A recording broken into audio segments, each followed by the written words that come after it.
খানাকুলের বন্দর এলাকায় রূপনারায়ণ নদীর জল বাঁধ ছাপিয়ে লোকালয়ে ঢুকতে শুরু করেছে। উল্লেখ্য, এই বন্দর এলাকারই জেলেপাড়ায় কয়েক বছর আগে বাঁধ ভেঙে প্লাবিত হয়েছিল বিস্তীর্ণ এলাকা। ক্ষতিগ্রস্ত হয়েছিল বেশ কিছু ঘরবাড়ি এবং চাষের জমি। আবারও বন্যার ভ্রুকুটি বন্দর এলাকা জুড়ে। ইতিমধ্যেই খবর পাওয়া গেছে, ধান্যগড়ির খুঁটেপাড়া এলাকায় বাঁধে ফাটল দেখা দেওয়ায় এলাকার মানুষরা তড়িঘড়ি সেই ফাটল বন্ধ করতে চেষ্টা চালাচ্ছেন।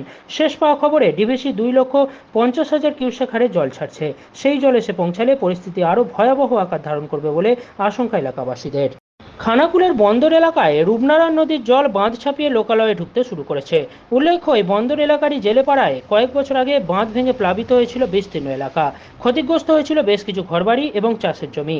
আবারও বন্যার ভ্রুকুটি বন্দর এলাকা জুড়ে। ইতিমধ্যেই খবর পাওয়া গেছে, ধান্যগড়ির খুঁটেপাড়া এলাকায় বাঁধে ফাটল দেখা দেওয়ায় এলাকার মানুষরা তড়িঘড়ি সেই ফাটল বন্ধ করতে চেষ্টা চালাচ্ছেন। শেষ পাওয়া খবরে ডিভিসি 2,50,000 কিউসেক হারে জল ছাড়ছে। সেই জল এসে পৌঁছালে পরিস্থিতি আরও ভয়াবহ আকার ধারণ করবে বলে আশঙ্কা এলাকাবাসীদের। খানাকুলের বন্দর এলাকায় রূপনারায়ণ নদীর জল বাঁধ ছাপিয়ে লোকালয়ে ঢুকতে শুরু করেছে। উল্লেখ্য, এই বন্দর এলাকারই জেলেপাড়ায় কয়েক বছর আগে বাঁধ ভেঙে প্লাবিত হয়েছিল বিস্তীর্ণ এলাকা।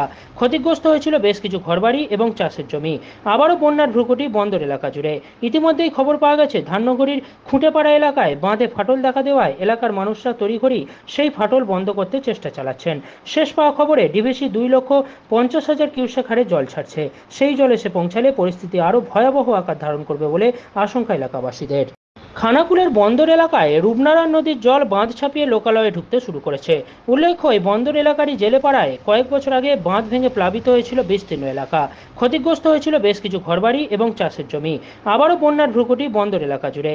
ইতিমধ্যেই খবর পাওয়া গেছে, ধান্যগড়ির খুঁটেপাড়া এলাকায় বাঁধে ফাটল দেখা দেওয়ায় এলাকার মানুষরা তড়িঘড়ি সেই ফাটল বন্ধ করতে চেষ্টা চালাচ্ছেন। শেষ পাওয়া খবরে ডিভিসি 2,50,000 কিউসেক হারে জল ছাড়ছে। সেই জল এসে পৌঁছালে পরিস্থিতি আরও ভয়াবহ আকার ধারণ করবে বলে আশঙ্কা এলাকাবাসীদের। বন্দর এলাকার কি পরিস্থিতি? ভয়ঙ্কর অবস্থা এখন। কোথায় কোথায় জল এসেছে? জল এখন তো অলরেডি আমাদের বাজার নদীমাত ঝাঁপাচ্ছে, এবং যে 21 সালে যে হানাটা হয়েছিল সেই হানাটাতেও জল ঝাঁপাচ্ছে। এবার কিছু কিছু জায়গায় মোটামুটি ফাটল পড়েছে এবং ঘোগলাও পড়েছে। সেইগুলো সামাল দিতে আমাদের পঞ্চায়েতভাবে ব্লকভাবে আমরা প্রচুর চেষ্টা করছি মোটামুটি ভালোভাবে রাখার তারে, যে বাঁধার যাতে রক্ষণ করা যায়। কিন্তু এখন পরিস্থিতি হয়েছে যে জল উপর দিয়ে ঝাঁপাচ্ছে সেটা আমরা মোটামুটি আমাদের আর আয়ত্তের বাইরে বেরিয়ে যাচ্ছে, আমরা আর পাচ্ছি না। সেই সঙ্গে কিন্তু জানা যাচ্ছে যে ডিভিসি প্রায় 2.5 লক্ষ কিউসেক জল ছেড়েছে, কি বলবেন? সেটা শুনলাম তো, সেটা শুনে আমরা অলরেডি পঞ্চায়েতভাবে আমরা মোটামুটি মাইকিং অ্যালাউন্স করছি, যারা নিচু এলাকায় আছে তাদেরকে তোলার ব্যবস্থা করছি। এবং আমরা প্রশাসনিকের সাহায্য চেয়েছি যে আপনারা আমাদেরকে একটু সাহায্য করুন।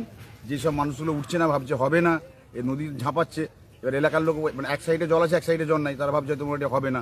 সেই হিসেবে প্রশাসনিকভাবে আমরা ফোন করেছি যে আপনারা আসুন, আমরা স্থানীয় পঞ্চায়েতভাবে যেয়ে আমরা ওনাদিকে তুলে কোনো স্থানে তুলব।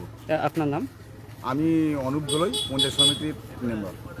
খানাকুলের বন্দর এলাকায় রূপনারায়ণ নদীর জল বাঁধ ছাপিয়ে লোকালয়ে ঢুকতে শুরু করেছে।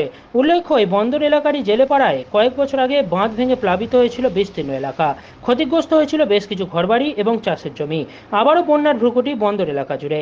ইতিমধ্যেই খবর পাওয়া গেছে, ধান্যগড়ির খুঁটেপাড়া এলাকায় বাঁধে ফাটল দেখা দেওয়ায় এলাকার মানুষরা তড়িঘড়ি সেই ফাটল বন্ধ করতে চেষ্টা চালাচ্ছেন। শেষ পাওয়া খবরে ডিভিসি 2,50,000 কিউসেক হারে জল ছাড়ছে। সেই জল এসে পৌঁছালে পরিস্থিতি আরও ভয়াবহ আকার ধারণ করবে বলে আশঙ্কা এলাকাবাসীদের।